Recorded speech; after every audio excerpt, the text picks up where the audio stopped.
I have a strong faith. I believe that everything happens for a reason. Good, bad, ugly, whatever. I really do. The key is how you choose to handle it.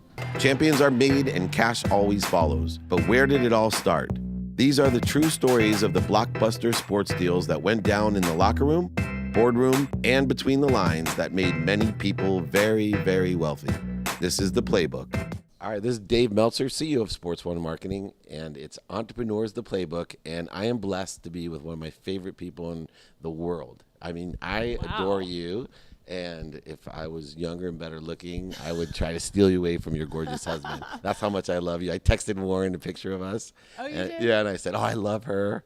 And but unfortunately, he probably loves Warren more like everyone else. No, first of all, you are doing amazingly well, and the fact that you came all the way up here to Bristol, Connecticut to do this, I owe you big. So thank you. I owe you. Well, we'll start. This show's about the playbook to success. And, we were just discussing how everyone perceives things as perfect. When I was even CEO of Leigh Steinberg, people go, Mr. McGuire, I want to be you. That's the perfect job. And I will tell you, the best day of my life is when I switched and started doing sports marketing instead of sports agentry.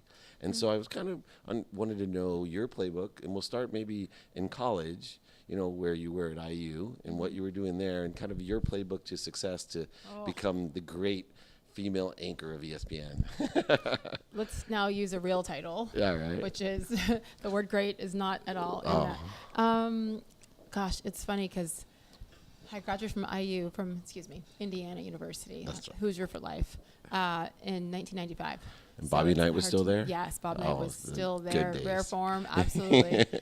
We didn't really have a football team, so they're playing much better now. But no, Indiana was my dream type of school, not necessarily where I'd planned to go, because Big Ten, big sports programs, just big, beautiful campus, rolling hills, just perfect college experience. And I'm an Army brat, so I lived all over the world and didn't really have a home per se, and ended up at Indiana because we moved to Indianapolis before my senior year, like August of my senior year of high school. It was pretty brutal. Wow. So in-state tuition, Indiana, Purdue, Ball State, those are my choices. Mom and Dad making, Army money, you're not getting rich. No scholarship offers. Okay, those are your choices.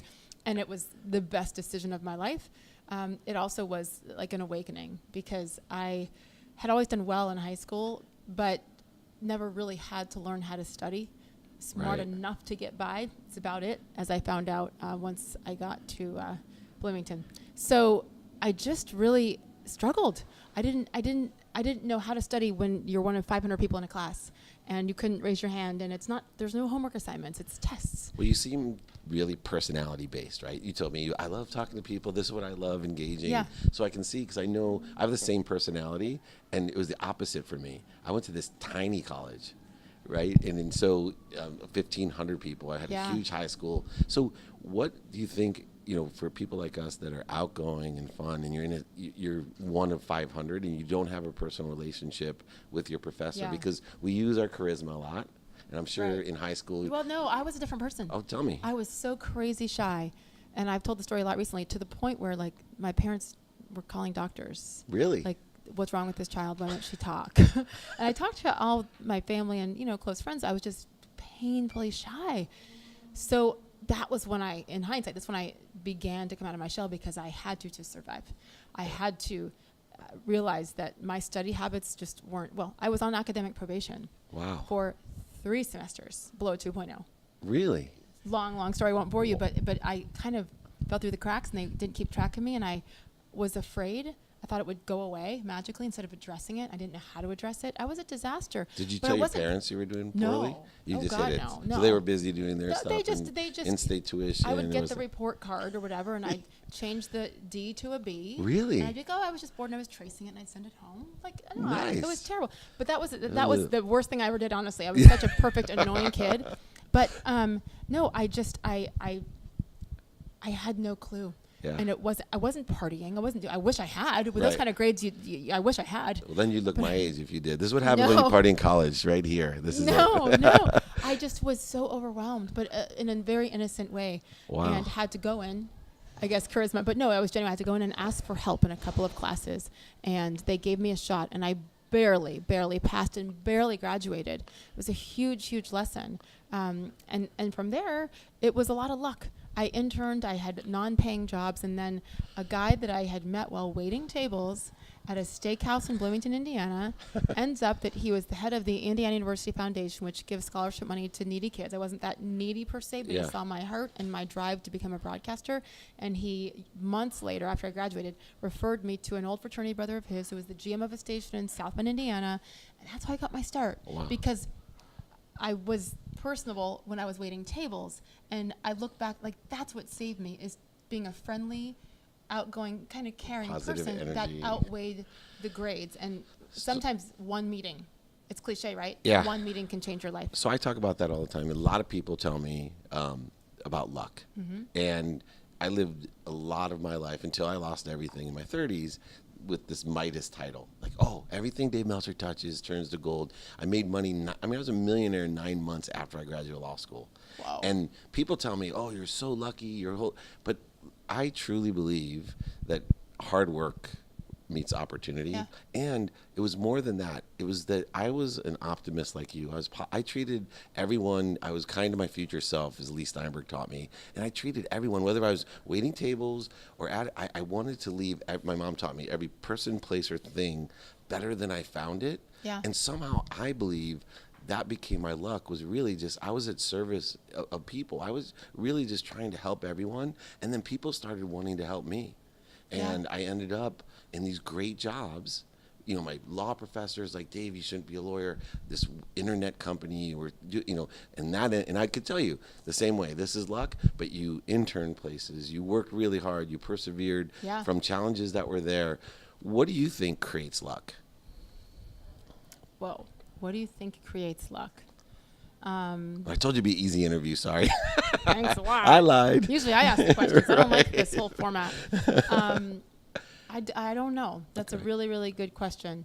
Do you believe in karma? Actually, I believe in karma. Sometimes karma takes too long to kick in, let me tell you. That's right. In my opinion. No names necessary. Right. Sooner or later, the truth comes out, but sometimes it takes lifetimes, right? Right. I honestly believe, and I have a strong faith. I believe that everything happens for a reason. Good, bad, ugly, whatever. I really do. The key is how you choose to handle it. And janitors come around the corner. Sorry about the noise. Like I say to my kids all the time, happiness is a choice. And it can be really difficult sometimes. And if your friend is mean to you on the playground, like that's not nice. But are you going to let her ruin your day? Because if you do, shame on her. But that's on you for allowing someone else to ruin your day. And I've had to then take my own advice professionally. It is totally a choice, in my opinion, because everybody has crap. Yep. Crap hits everyone at one point or another. Sometimes it's a lot of crap. Sometimes it's just a little bit. And I now know that I wouldn't be here today without the crap, without having to change schools my senior year of high school, without being mortified and embarrassed at Indiana University because I was lost academically and was told that I was an embarrassment to the university by the dean of the school. And ended up being the commencement speaker. 20 years and 3 days later, asked to be the commencement speaker, which was so emotional because they forgave me almost. Most importantly, I forgave myself. Right. For, again, just not living up to my potential then, being afraid to succeed almost because I was embarrassed to go get help. And I don't know, I fall on my face so many times. The key to me with luck and everything else is fear. And I've been so afraid so many times every day, frankly. Wow. Before I go on the air, I've been on the air for 23 years. And every day I get those feelings like I don't eat really well before every show. Not that I'm scared. I'm excited, a little bit nervous. Butterflies are good. But I finally learned to push through that fear. And I think Nick Saban, or probably some philosopher, but Nick Saban said it a couple years ago. I use it with my kids too. The key to greatness, get comfortable being uncomfortable. Right. And I am really, really comfortable now being uncomfortable, whether it's feeling nervous before a show, whether it's having to have a difficult conversation with someone. I'm remodeling my house right now. These contractors are from hell. Bear in the backyard. I'm ready to kill them. Like, I'm not afraid of anything anymore. I don't always feel good doing it, but I know that if you do it the right way and handle people nicely and with kindness, that it usually eventually works out. I am very lucky, but more so I feel blessed. You are because blessed. I know that there is a higher being. I don't know that I deserve all the success that's come my way. Even though I've worked hard, God has taken care of me, and I sometimes it's overwhelming. I feel the same. It's interesting because I was talking to our producer coming in here, and I said years ago I came with Warren to ESPN, and I was really nervous. And, building my own brand, creating my own entity, I said, wow, I kind of feel nervous. And we're friends. But when I was sitting in the lobby waiting for you to get off of the set, I was same kind of thing, uncomfortable, nervous. Yeah. And I was like, well, but I think it's because we care. Right. Well, you want to be the best you can. You want to be the best Enjoy no matter what. The pursuit of your And then potential. you see me and I'm like, I'm walking around with rainbows. And you're like, oh, no reason to be nervous. But that's how I want people to feel around me. Because that's when I'm most comfortable, is when people are casual. Yeah. But I do think it's a good nervousness because we care. Right. And I think we'll never stop caring. I think Bobby Knight said that too. Something about he likes when his players are really nervous because he knows they really care. Yeah. And also on the other side, with sports and stuff, I had coaches. My dad said once, because I didn't handle some of the screaming and yelling and the harshness. One of my trainers, I was doing the equestrian thing, and she was brutal, and I would leave every lesson on Saturday mornings crying. I mean, they were hard workouts, and she screamed and yelled, and then no compliments. And my dad said, when she stops yelling, be worried. Right. That's when she's given up on you. So take it as a compliment and go kill it. No excuses. That's awesome. Now let's talk about your job a little bit, because we've had these similar careers where we were in these dream jobs. Yeah. And I always tell my family, it's not like it looks. It makes it worse when everyone's telling you, I want your job, I want to do this. And we just sat and waited 2 hours because you were giving back. You're on the Pat Tillman Foundation board. Mm-hmm. We have, the Veteran Day special, and at the last minute they ask you, could you do this for the veterans? And people don't realize how long some of these things take. And you have 3 children, a family, a drive home. Your other cohorts, we won't mention names, they drive all the way to Boston for 2 hours, and the traffic doubles every 10 minutes, exactly. I swear.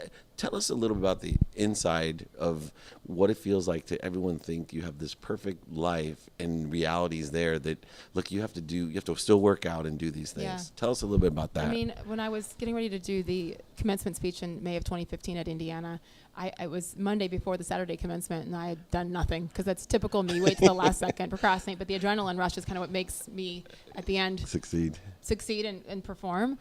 But my dad said to me, people see this TV, this face on your TV screen, and they think everything is just perfect, and he's like, are you willing to be honest? And that was the first time I was really publicly honest about my academic struggles. And then from then on, because throughout my career, there's been so many ups and downs. But that's why, and I've been at ESPN for 10 and a half years. I started in February of 2007, and I can't believe it. When I was 12 years old, I announced to my family I wanted to work at ESPN. I wanted to be a sportscaster. Wow. 12 years old. So now. And who's your favorite sportscaster? Was it Chris? Like everyone else? No, I didn't really have a favorite. You did. I mean, you just wanted to be a sportscaster. I did. I wanted to be like some of them. Yeah. There weren't that many to choose from. Certainly Robin Roberts. Yeah. As one of very few women. But in general, I just wanted to talk about athletes and the stories. And I was amazed at a young age at their strength and how you're 100-meter dash at the Olympics. You've worked your whole life. How do you not vomit right there? Right. Like when it's all right. Like I was in awe. And I wanted to tell those stories. So I just knew I didn't care who I was like, me. Yeah. But I mean, the ups and the downs have been tremendous. But did you ever want to quit? Yes. Yeah. A million times. Do you have one story you can share with me? Yeah. I was in Indianapolis, and this is in 97, 98.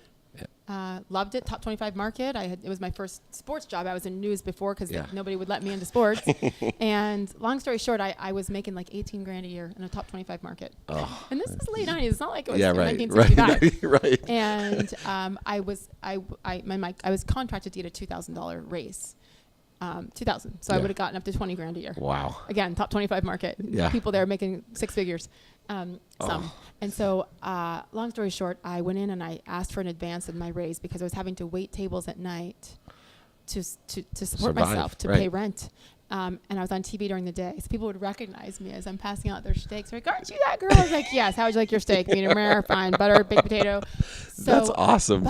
So I just went in and said, listen, can you advance me that raise by like 2 months? He's like, come back in a week, we'll talk about it. I came back. He said, the GM and I have discussed things, and we don't think you're worth it right now. Oh. And I was like, worth it? What do you mean? And Yeah. he just went through all the reasons why I was horrible. And I talked too fast, and my clothing was not good, my makeup was bad, my hair was ugly, and I just was too green to be in the market. I'm like, I mean, you hired me, and yes, but that wasn't certainly the way to be constructive with someone who's trying to be in the business. And so when someone tells you, it's one thing if they don't like you, it's another thing if they say that you're not worth it. Yeah. And I remember calling my parents, and I was devastated because I was working 3 a.m. to 1 p.m. on the weekends. I was early, mid-20s, like should be going out, but no, I was... This is where luck comes in, right? Everyone hears these stories. It's like, I'm so lucky. You're working 2 jobs for no money. Believe me. That's awesome. But here's the key. I was going to quit. Yeah. And my mom and dad were like, you will never forgive yourself. My mother said, don't do what I did. Yeah. She quit too soon. Dad was in the military. Hard to keep a career going as a military spouse. But they talked me out of it. And what if they hadn't? What if they hadn't challenged me to push back and show that guy that I am worth it and that he's a loser boss for saying that to someone? And that was a huge turning point for me in my life to stand up to him. Let me stop you right there because you say the loser boss. Because people have to realize, because I'm a boss, and I have a line, you talking about it really hit home with me, is people come in and ask for raises. And my first line is, I just want to tell you that I'll never be able to pay you what you're worth. Mm-hmm. That's literally my can line. I'll never, you're worth so much more. This is an economic decision that I'm making, because sometimes I can do it and sometimes I can't. Sure. And I think they really appreciate that part of it, because I realize how much when you're a CEO, your suggestions become orders, and your words are deep. Yes. You know, and you don't realize at 20-something that your boss sometimes doesn't know anything about what they're talking about, and there's other issues that they have, and they project them. This was a 68-year-old man who in Indiana. And again, I'm making $18,000 a year. We'd already agreed to the raise. It's okay. It worked out the way it was supposed to work. Right. And I got up and I left, and I got another job. I broke my contract. He made me actually pay back the $1,000 that they spent to move me from South Bend. They made me pay it back. So kind. But you know what? It's okay. I left. I improved myself. And every single time there was a challenge, I said, okay, fine. You have 2 choices. Do you quit, or do you show them that you're not going to take it? And I went from this shy kid who was afraid to look in the mirror to saying, yeah, got a problem with me? Yeah. With a smile. Right.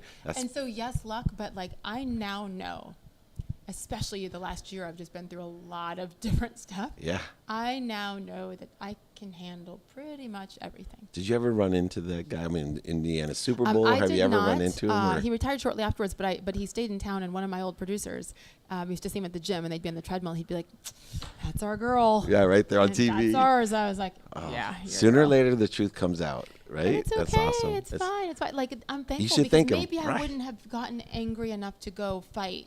Right. You know, I'm not going to give him that much credit, but still, it is up to us how we respond. And my parents helped give me the courage to not let him hurt me further. Now, your parents are great mentors. Did you have any other mentor along the way? A couple of bosses and people in Indianapolis I worked with, but otherwise very few. And that was hard, I will say. So I got to get better about it, but I'm trying to be a mentor to some of the younger generation. Well, let me give you one piece of advice from someone who, never had mentors through that period of my life. I learned it's great to mentor people. And, I do business coaching, and I give everything I can to help others and empower them. But you always should have 3 mentors of your own. No matter how successful you are, 3 people in your life that sit in a position that you want to be in. Whether it's a situational knowledge, experience, even relationship capital.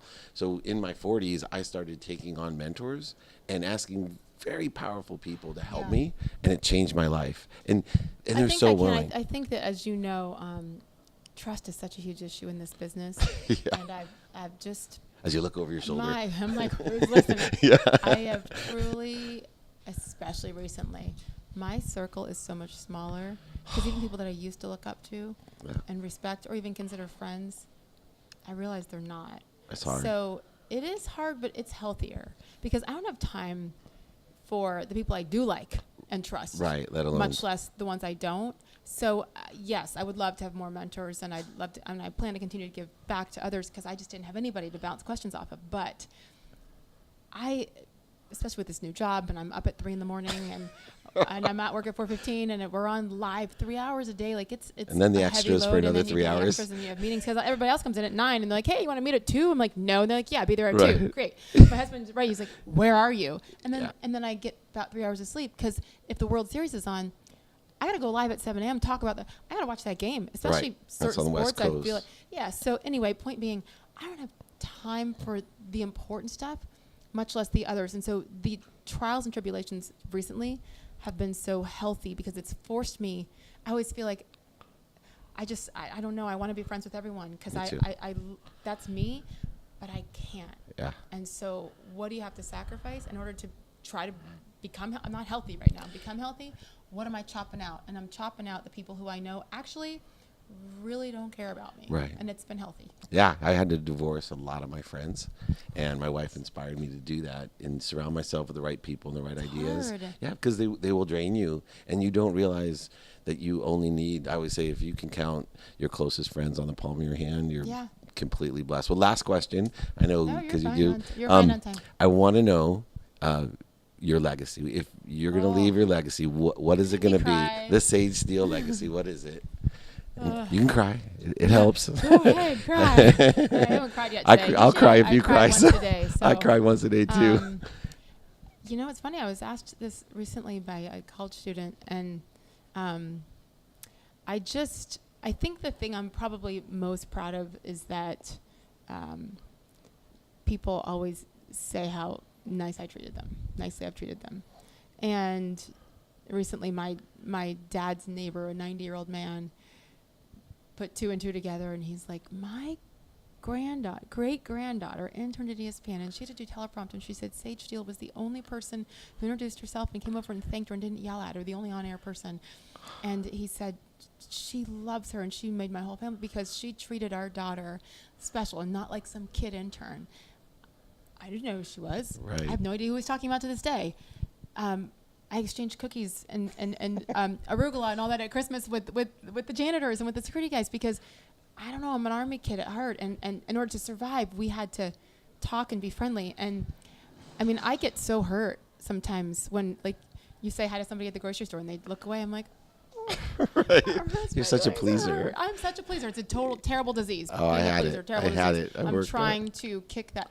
But I just hope to be remembered, if nothing else. Forget about the broadcasting and obviously a mother, a wife, daughter. But it's the one thing I know that I can say is that I'm a nice, genuine person. And so if you don't like me, that's fine.